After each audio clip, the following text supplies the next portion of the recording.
Baik, Assalamualaikum warahmatullahi wabarakatuh. Innal hamdalillah nahmaduhu wa nasta'inuhu wa nastaghfiruh wa na'udzu billahi min syururi anfusina wa min sayyiati a'malina. Mahdihillahu fala mudhillalah wa may yudlilhu fala hadiyalah. Wa asyhadu an la ilaha illallah wa asyhadu anna Muhammadan abduhu wa rasuluh. Amma ba'd. Kaum muslimin yang insyaallah selalu senantiasa dirahmati Allah Subhanahu wa taala, marilah kita semakin meningkatkan keimanan dan ketakwaan kita di bulan Ramadan yang suci ini, karena tidak seperti bulan-bulan yang lainnya. Di bulan suci Ramadan ini, amal ibadah kita dilipat gandakan. Tentu saja ini menjadi momentum di mana kita bisa menambah tabungan amal kita. Alangkah baiknya kita gunakan momentum ini sebaik-baiknya, karena tidak semua orang bisa merasakan atau melaksanakan bulan Ramadan ini dengan maksimal. Ada yang halangan sakit atau sebagainya. Jadi kita harus bersyukur bisa melaksanakan ibadah puasa Ramadan dengan maksimal. Kaum muslimin yang insyaallah senantiasa dirahmati Allah Subhanahu wa taala, pada khutbah kali ini saya akan menyampaikan tema khutbah, yaitu bersyukur menjadi seorang muslim atau bersyukur menjadi seorang yang beragama Islam. Kenapa kita harus bersyukur kita menjadi seorang muslim? Itu banyak, saudara-saudaraku. Kenapa? Karena di dunia ini banyak sekali agama, banyak sekali keyakinan. Kalau seandainya di total mungkin banyak sekali, ratusan, ribuan, atau bahkan lebih. Nah, dari sekian banyak keyakinan itu, sekian banyak agama itu, hanya satu yang terjamin dan dijamin kita bakal bahagia di akhirat kelak, yaitu agama apa? Agama Islam. Tidak ada satupun agama di dunia ini yang amalannya akan diterima oleh Allah Subhanahu wa taala kecuali Islam. Ya. Jadi mau orang Kristen, orang Hindu, atau orang Konghucu, dia beramal baik, berbuat baik seumur hidupnya, dia sedekah, dia misal menyedekahkan hartanya untuk membuat rumah sakit, membuat sekolah, membuat lembaga-lembaga pendidikan yang lainnya, untuk beramal misal. Tapi amal-amal tersebut, sedekah itu tidak akan diterima oleh Allah Subhanahu wa taala, karena syarat diterimanya sebuah ibadah, amal atau kebaikan itu harus Islam dulu. Jadi kalau belum Islam, maka amalan itu nggak akan tercatat. Begitu banyak manusia-manusia di dunia ini yang melakukan ibadah yang sia-sia, melakukan ritual-ritual yang sia-sia dengan berbagai macam jenisnya, tapi tidak mendapat satupun amal. Kenapa? Karena amal yang diterima hanyalah Islam. Nah, saudaraku sekalian yang insyaallah senantiasa dirahmati Allah, Allah Subhanahu wa taala berfirman, dan janganlah kalian meninggalkan dan janganlah kalian meninggal kecuali dalam keadaan muslim. Surat Al-Imran ayat 102. Ayat ini menunjukkan kalau Allah mewanti-wanti kita, kalau mau meninggal itu harus beragama muslim. Kenapa kita harus beragama muslim? Karena supaya kita terhindar dari nerakanya Allah Subhanahu wa taala. Karena tentu saja bagi manusia-manusia yang tidak beragama muslim, ketika mereka meninggal dunia, tentu saja tempat mereka adalah nerakanya Allah Subhanahu wa taala. Ada banyak orang yang meyakini mungkin zaman sekarang jika kita berbuat kebaikan apapun agamanya, kita bakal masuk surga. Itu keyakinan yang salah. Ya, itu keyakinan yang salah. Karena sudah tertuang di surat tadi bahwa agama yang diridhoi oleh Allah itu hanya Islam. Agama yang akan membawa kita masuk ke surganya Allah dan selamatkan dari api nerakanya Allah yaitu agama Islam. Jadi kita harus beragama Islam.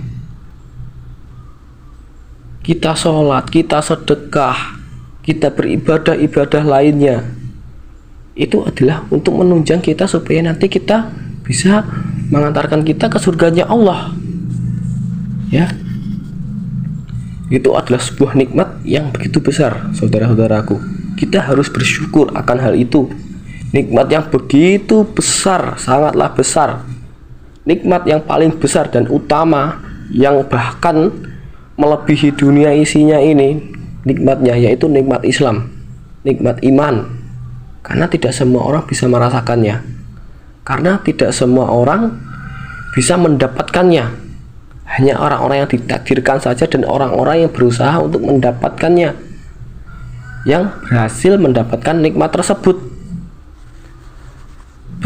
Seberapa mahal sih sebuah hidayah dari Allah itu, sebuah pertolongan dari Allah itu? Sangatlah mahal.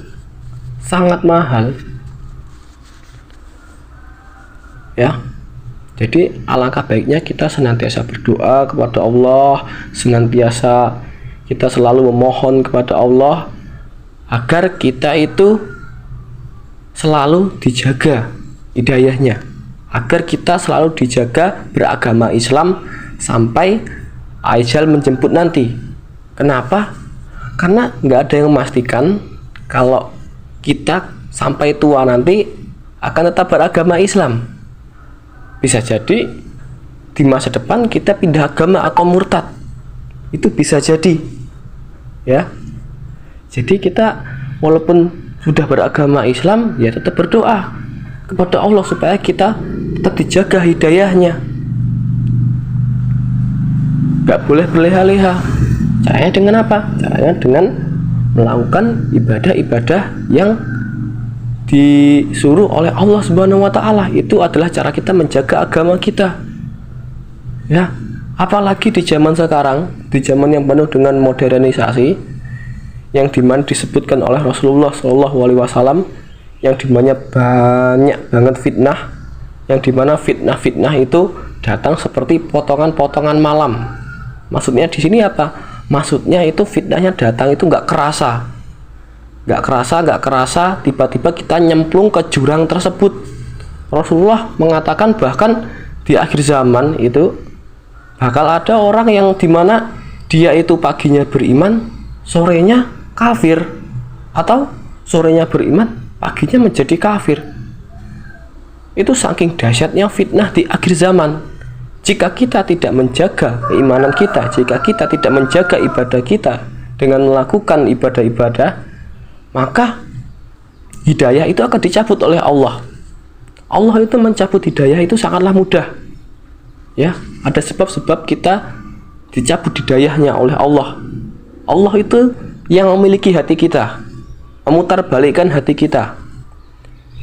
Ya, hari ini kita beriman, tapi Allah berkehendak lain. Dia memutarbalikkan hati kita sehingga kita besok menjadi kafir. Bisa, sangat mudah bagi Allah.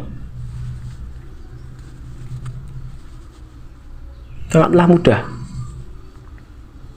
Karena itulah kita alangkah baiknya ya selalu memohon kepada Allah, berdoa kepada Allah supaya hidayah kita ini dijaga, supaya kita ini sampai akhir hayat dijaga ibadahnya, dijaga imannya, ya.